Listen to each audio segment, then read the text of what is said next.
So, you've just started playing Path of Exile, managed to kill the big beefy guy in the gate, and you've entered the town, but you have no idea what any of this means?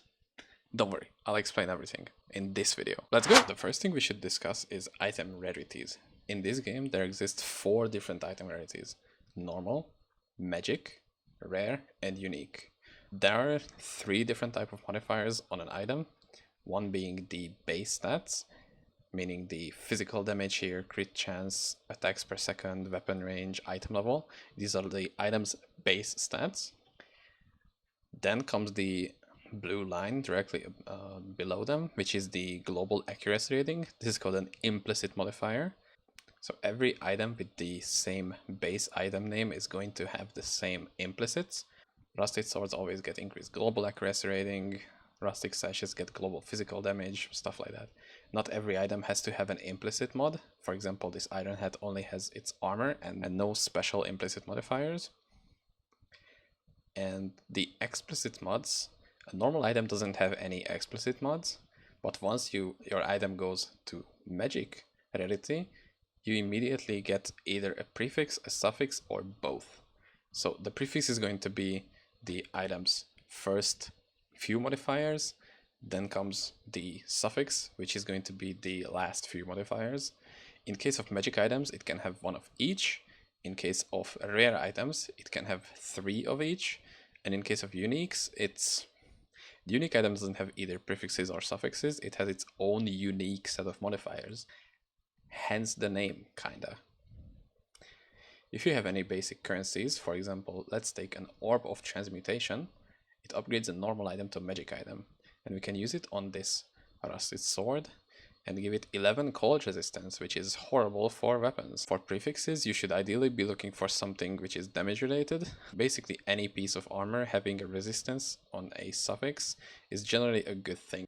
Let's take this sword for example. I don't want it with cold resistance, I want it with, let's say, increased physical damage.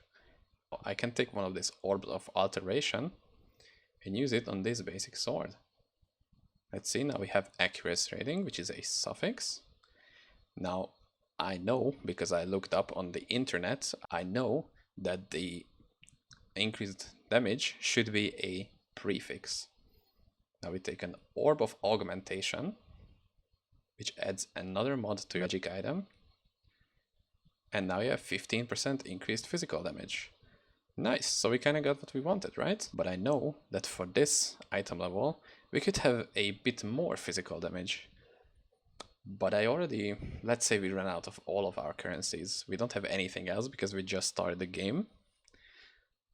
But we have a blacksmith whetstone, we have a rustic sash, and we have our basic item. Now, what I'm going to show you is a vendor recipe. Because let's say we go to the vendor and we want to, let's say, sell these items. As you can see, I'm getting alteration shards and wisdom scrolls. Now that's not really good because we don't want to lose this very good weapon.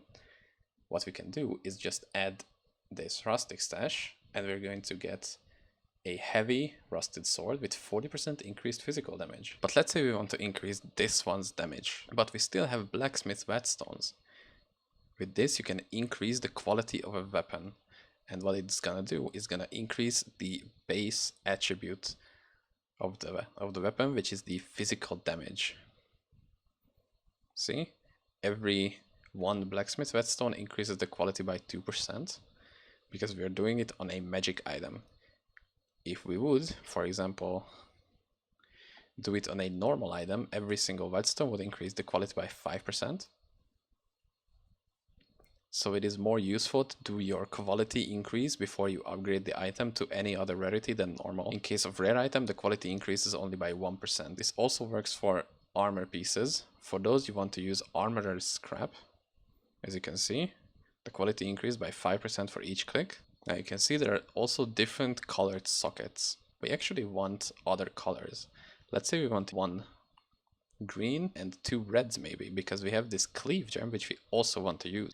Now one way to achieving that is using chromatic orbs, which reforges the colors of sockets on. The outcome of this depends on what the item requirements are. This item doesn't have any requirements, meaning that the red, green and blue sockets have the same chance of appearing. But let's look at this item maybe. This has 62 dexterity requirement and 62 intelligence requirement. That means the dexterity requirement is gonna put green sockets and the intelligence requirement is gonna put blue sockets on it more.